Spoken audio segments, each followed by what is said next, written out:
Okay, so now, if you look at our Module 2 word wall, we've added our new word, abstract art, which is, we have learned, a way to view art, a way to view something in art differently.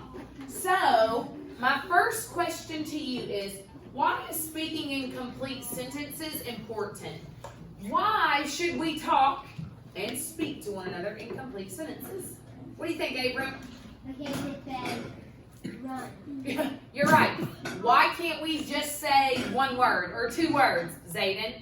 Because if you're wanting to say a whole word, then you just say a whole word. How about a whole sentence? Or I might say, if I said shoe, you're going to look at me and say, what? Or if I looked at you and said yellow pencil. What? Wait, what? The reason we speak in complete sentences is so you'll understand and you don't have to say, what? Right? So, we know that it's necessary or very important for us to speak in complete sentences so we'll know the whole thought or the whole idea, right? Okay, so we're going to add something new to our speaking and listening chart. So go ahead and show me. Whole body listening. And when you are listening, you are noticing pauses. So then you can respond to what someone else says. And when you respond to that someone, you need to speak in complete sentences. So I'm going to add speak in complete sentences to our speaking and listening goals. So remember when we first found out that we were going to have some speaking and listening goals? This is it. So today when I come around and listen to you talk to your partner, you know what I'm going to listen for? What? Listening Complete sentences. I'm going to listen for complete sentences. And the reason that we talk in complete sentences is this allows or gives others the opportunity to understand what you're saying and then have a conversation with you. Okay, I need your help. Help me decide if these sentences are complete. Are you ready? Are your eyes here? Grasshoppers have strong legs. If you feel like that's a complete sentence and it makes sense, put your thumb up. If you feel like, no, it's missing something or it doesn't make sense, put your thumb down. Oh, you should totally have your thumb up. That is a complete sentence. What about this one? Grasshoppers strong. Yeah, I'm like missing some stuff. In my mind, it might say grasshoppers strong legs help them jump. But we're missing something. It doesn't make complete sense. All right, what about this? Fables are stories that... Yeah, that one doesn't make sense. It's like it's missing some stuff over here, right? Yeah, it's missing some stuff. What about this one? Fables are stories with lessons or morals. Yeah, that is completely a complete sentence. How about the big elephant? I don't know what's happening with that big elephant. It's just a big elephant. All right, and your last one, which is under our box, says, oh, nothing. Didn't say anything. It was blank. So we learned that we are adding to our speaking and listening chart speaking complete sentences. I want you to think, why is speaking in complete sentences important? And when you have an answer, raise your hand.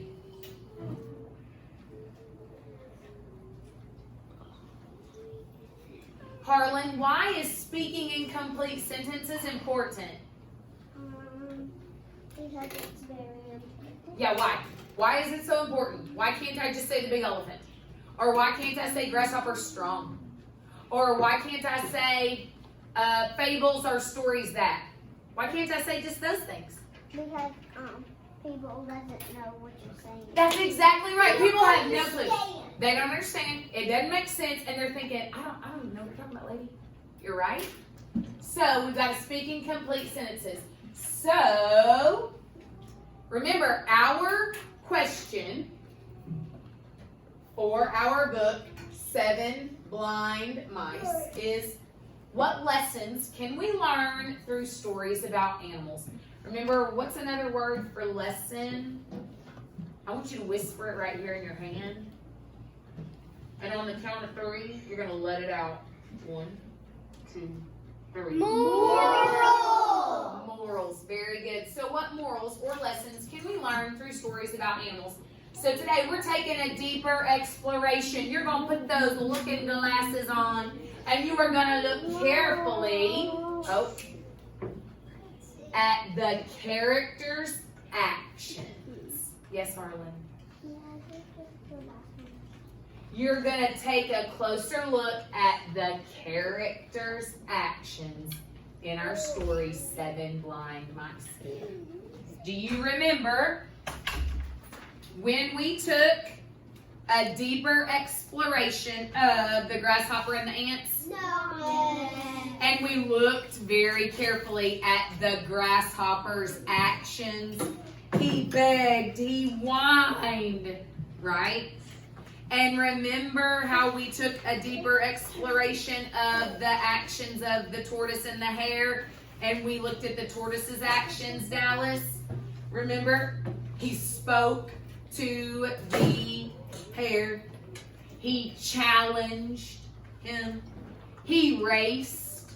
And he kept going. Remember the actions? That's what we're going to do today in 7 Blind Mice. We're going to look carefully at those actions. All right. So remember, another word for lesson is Moral. So we've been reading stories about animals that teach us a moral. Very good. Okay, here's what I want you to do. I want you to look closer at our artwork, the snail. I want you to look specifically at the shape, and I want you to look specifically at the color. And what I want you to do is I want you to tell your partner, which means you got to have your mask on, tell your partner what you see about those shapes and what you see about those colors. You're going to have 2 minutes. I'd like green partner to go first. Those of you at home, I want you to tell somebody at home, what do you see with these shapes and with these colors? Okay, green partner, go first.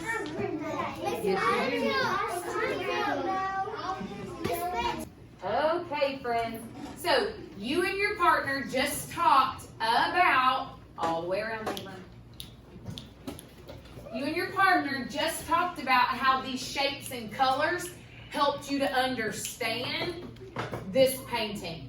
So, my question to you, Elena, is tell me about the shapes and the colors that helped you understand that this was a snail. That those are different colors and they're different shapes, and that actually looks like a tree, and those that purple, that green, and that blue, and that other thing, and the big ones look like the shells before. Okay, all right. One thing I noticed is the way the shapes were positioned. Even though they're square shapes, they were positioned like a spiral or a circle. Do you see that?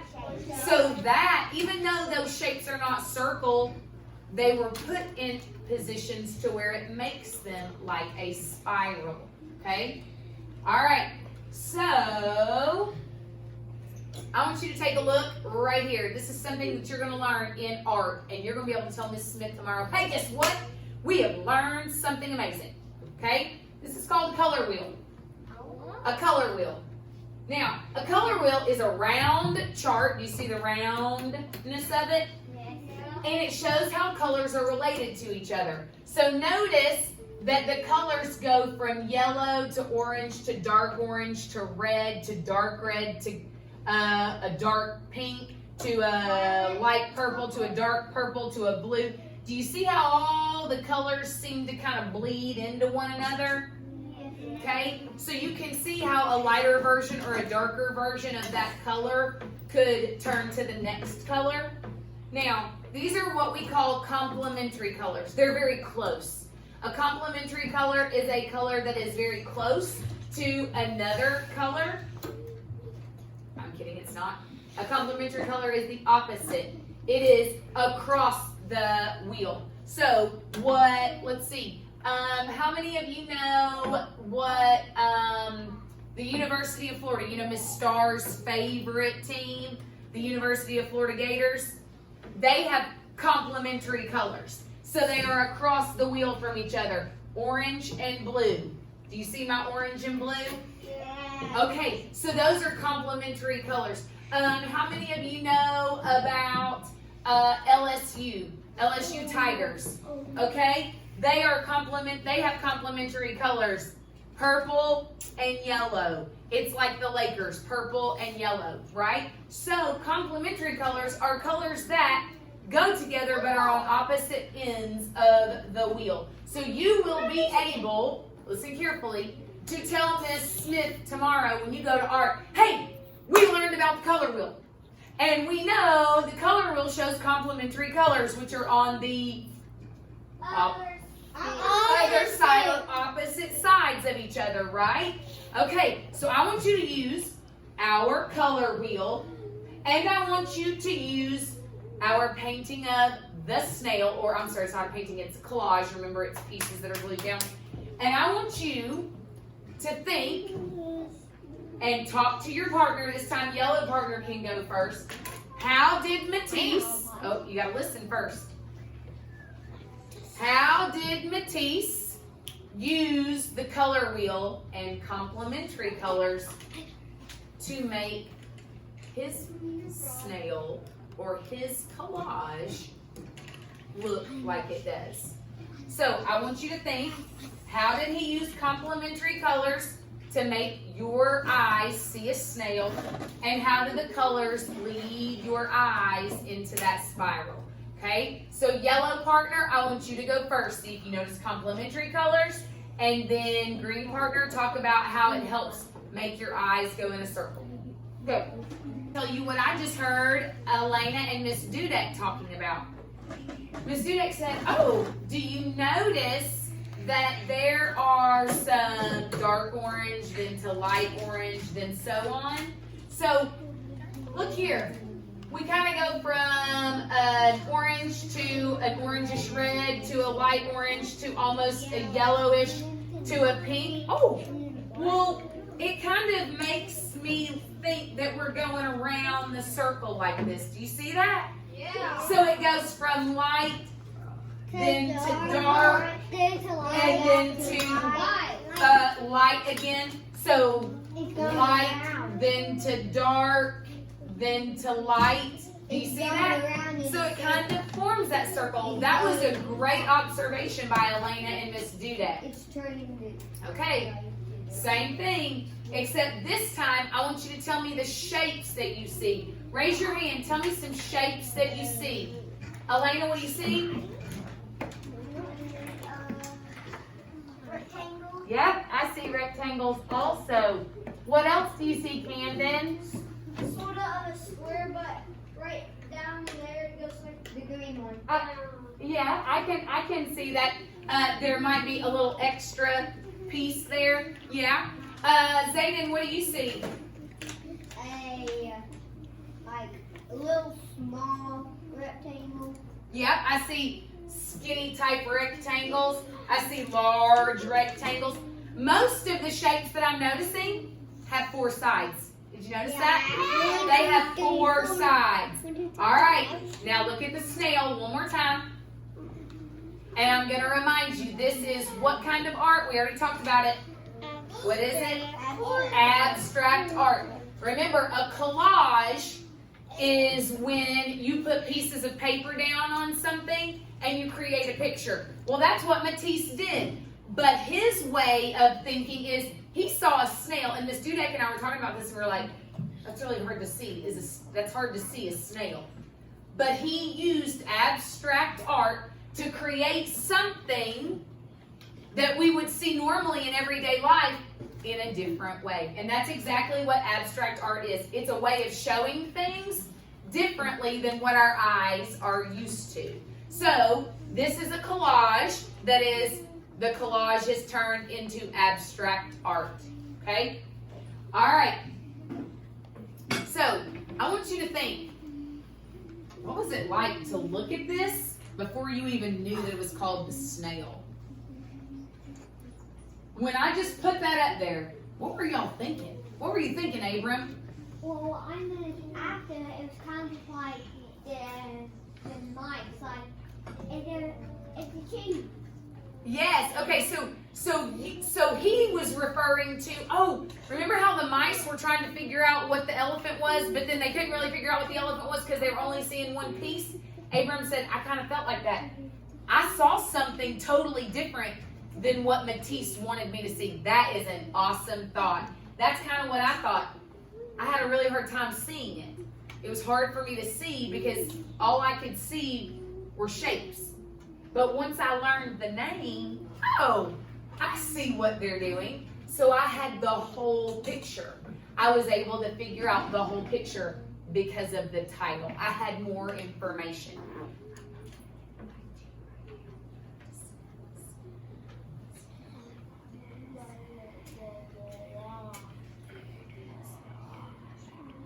All right. So here is what you are going to do. You, yesterday, saw it. So today, you are going to be artists of abstract art. And you are going to create an elephant using all of the pieces that the mice thought it was. So you're going to be like Matisse. You're going to create an elephant using different parts, and you're going to create abstract art. So the first thing that you're going to need to do is get your scissors, and you'll just cut the small rectangles out. Then you have to place the parts that the mice saw on your elephant. Got it? Okay. What you did was you just created abstract art. You used things to create an elephant that people normally wouldn't think about. So you did what Matisse did. He took random pieces of paper, put them with color and shape in a certain way, and he created a snail. It just takes us a minute to look at it, just like it will take people a minute to look at your abstract art with your elephant. Okay, so what you did was you created a snake that reminded you of a trunk, a spear that reminded you of a tusk, a cliff that reminded you of a head, a fan that reminded you of an ear, a pillar that reminded you of a leg, and a rope which reminded you of a tail. All right, so thinking back to what the mice thought about, okay? Each of them stopped at a certain part. When you had to put that pillar down, think about the pillar. Why do you think we put that as the leg? Why do you think we put that as the leg, Elena? Because it was long. And It was long? It looked like a leg. Okay, it was long and it looked like a leg. Zayden, what do you think? It was big. It was big? Well, I thought it would be standing if it didn't have it. So that's why I thought Oh yeah, it was standing as a pillow. Oh, okay. I like that. Abram said, well, the elephant wouldn't be standing very easily if he didn't have that leg. Okay, I totally get that. Awesome job. Now, here's what I want you to think about. Why wouldn't you have made the pillar the trunk?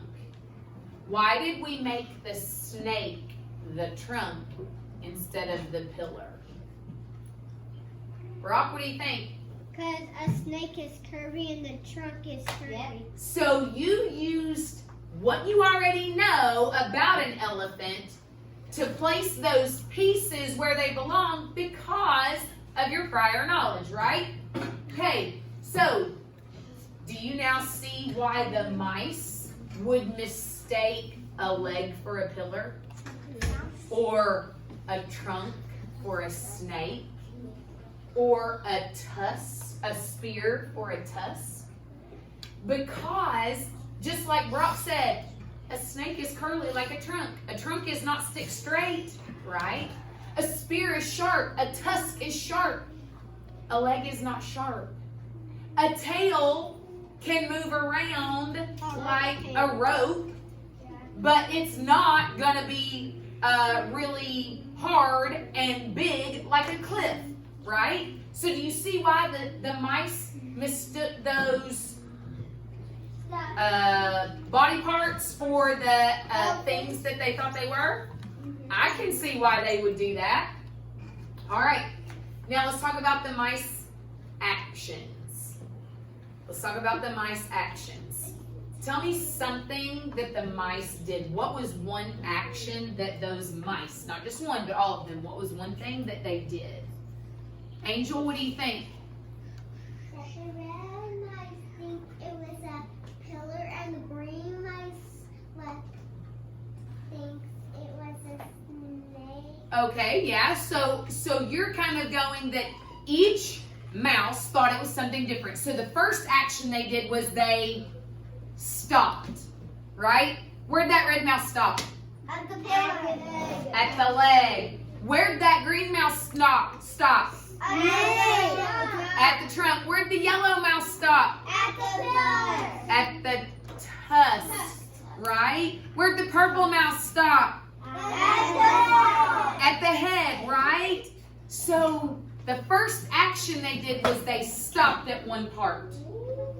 The second action they did was they thought it was something and then went away.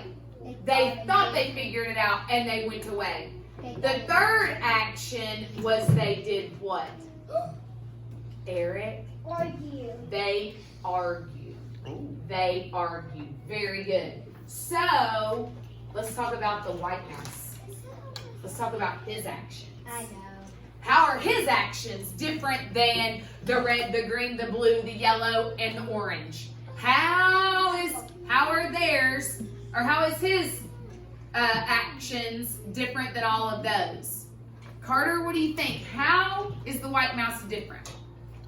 Because he knew what it was. He did. How did he know? What actions did he do? Think about all the other mice. What did they do first? They went to their body part. Okay, so they went and they what? Stop. They what? Stop. They stopped. What did the white mouse do that was different?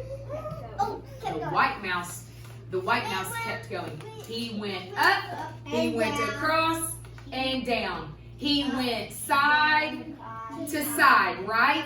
So that's the one way that they were different. What was the second way that he and his actions were different than all the other mice? Chloe, what do you think? Because he's the only one who knew. Okay, so yes, so first action that all the other mice did was they stopped. First action that the white mouse did was he kept going. He went up, over, down, across, all around. Second action is they argued because they wanted to be right. What was his second action? Abram? He ran up and down. Yep, that was the first action. I want to know the second one. He needed all the clues for him to know. You are very close, Landon. They argued. Nope, that was the second action of all the mice. The second action of the white mouse, Bryson? He said his was better. He didn't say his was better, but what he did was, because he went all around, he said, you know what? I see why you thought it was a pillar. You know what? I see why you thought it was a snake. Oh, I see why you thought it was a spear and a cliff and a rope and a fan. He said, I agree with all of you. I see why you thought those things, because I thought the same thing, but because I went up and across and down and side to side and all over, I can put all of those pieces together, and make an and elephant. I figured out that What? it's an Elephant. right? Okay, so think about you. Before you knew the title of the artwork, The Snail, did you have any clue what it was? Yes. So you did not. No. You did not. You just thought it was a bunch of pieces of paper stuck to something. You had no clue what in the world it was. But here's the deal. Oh, listen. You were just like those other mice. Some of you thought it was a tree. Some thought it was a flower. Some thought it was just a bunch of shapes glued to a piece of paper. You had no idea because you didn't have all of the details. It's like the elephant. So when we told you that the title was The Snail, what happened? What happened, Eric? Well, then they usually put all the bipods and they usually make a snail. Well, it made you start to see, oh wait, I do see a circle like that would Oh, be they usually make a circle shell. like a shell, like a snail Yeah, shell. right? Like So a your spiral. eyes were trained to see that spiral like a snail shell. I agree. So Matisse saw the whole thing. Matisse was like the white mouse. What were you all like? The other mouse. The other mice, right? White. But once he gave you all the clues, you were like, oh, I get it. I totally see that now. So the idea is you got to have all the clues before you can make a really good guess, right? You have to know all the parts before you can say what the whole is. All right.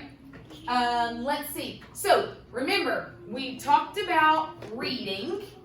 We've talked about speaking and listening. So now we're on to language. Okay? We're ready to hit language. We've been talking about, starts with a P, pump.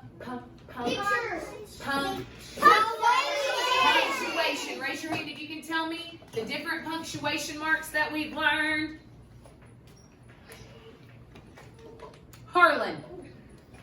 Question mark. Question mark. Period. Period. Exclamation mark. Yes! Exclamation mark. All three of those. Tell me, when do you use a question mark, a period, and an exclamation mark? Elena. Whenever you use a question mark, use it for a question. Whenever you use a question mark, it's got to be for a question. Angel. You gotta use a declarative sentence to add a period. That's right. And a declarative sentence is a period. statement, right? It's just telling us something. So a statement or a telling sentence, a declarative sentence, will end with a period. Now, when am I going to use an exclamation mark? Hunter.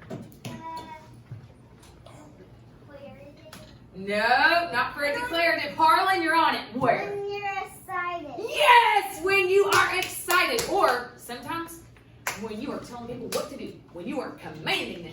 Sit down. Be quiet. Yelling. Stop that, right? Yelling? It'd be like you yelling. Yes. Yeah. Okay, so here we go. Listening. Are you ready? Then look like you're ready. Are you ready? Eyes are here. Okay, here we go. Help me. I want you to get your whiteboard, marker, and eraser out, and you are going to put the type of punctuation mark that I should put at the end of my sentence. Okay? Are you ready? Hold it close to your body. And when I count to 3, you're gonna show me your answer. Are you ready? Here we go. The mouse ran up to the elephant. Put what punctuation mark should go there? Hold it to your chest. What was it? The mouse ran up to the elephant. No, wait. 1, 2, 3. Yes, a period. This is just telling me something, right? It's just telling me, hey, the mouse ran up to the elephant. Here's your next one. Is it a snake? Is it a snake? Okay, hold it to yourself. 1, 2, 3. Yes, this is a question. I'm asking you something. You should have a question mark. Now, I need you to erase Each time. I didn't tell you that, but I need you to erase each time because I'm getting confused on which one you're wanting to show me. So erase. Okay, are you ready? Here we go. Do you need to look closer? You don't have to repeat it. You just put the mark that you think should go there. What punctuation mark? Hold it to your chest. 1, 2, 3, show it. Some of you are close. Listen to the way I say this. Do you need to look closer? Am I excited about something? No. So it's not an exclamation mark. Am I telling you something? Yes. No. I'm asking you something. I'm asking you, do you need to look closer? So you know what it is. All right. Are we ready? Erase it. Here's your next one. It's an elephant. It's an elephant. I didn't say show it to me. 1, 2, 3. Okay. Most of you put this because you're telling me, I'm just telling you something.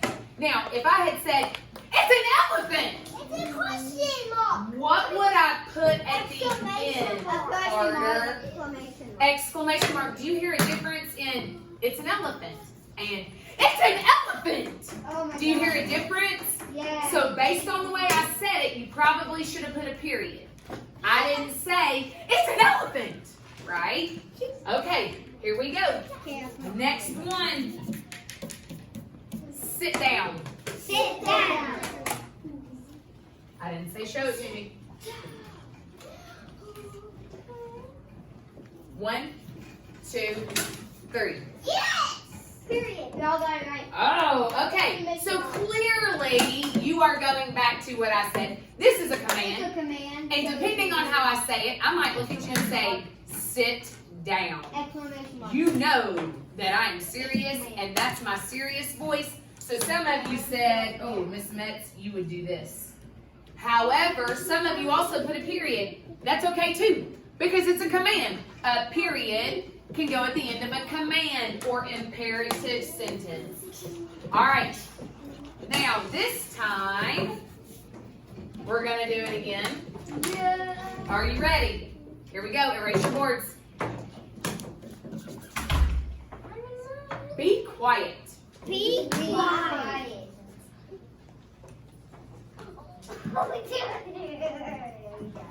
You don't get me this time, isn't it? 1, 2, 3. Oh, okay. Look, some of you did the same thing. You said, oh, that could be a period. Yeah. Or it could be an exclamation mark, depending on the way I said it. Either one is fine because it's an imperative sentence. I am commanding you to do something. It just depends on my voice. All right, what about this next one? Are you ready? Yes. We have a new friend. We have a new friend.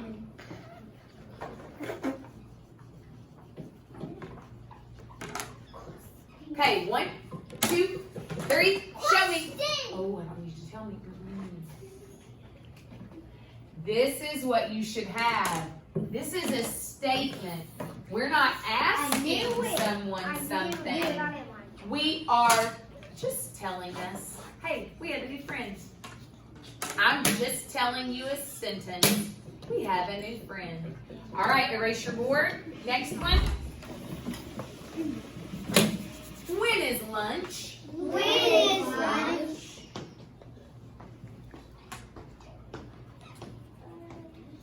One, two, three, show me. Oh, some of you are saying this is me telling you something. No, I'm not telling you something. I'm asking you something. So on this one, you should have a question mark. Go ahead and erase your board. So I'm waiting on you to erase, and I should only see one mark, one punctuation mark. So Bryson will wait. Dallas will wait. One punctuation mark. All right.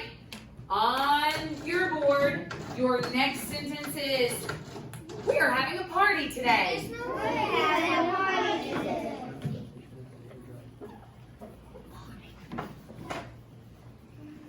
Okay. 1, 2, 3.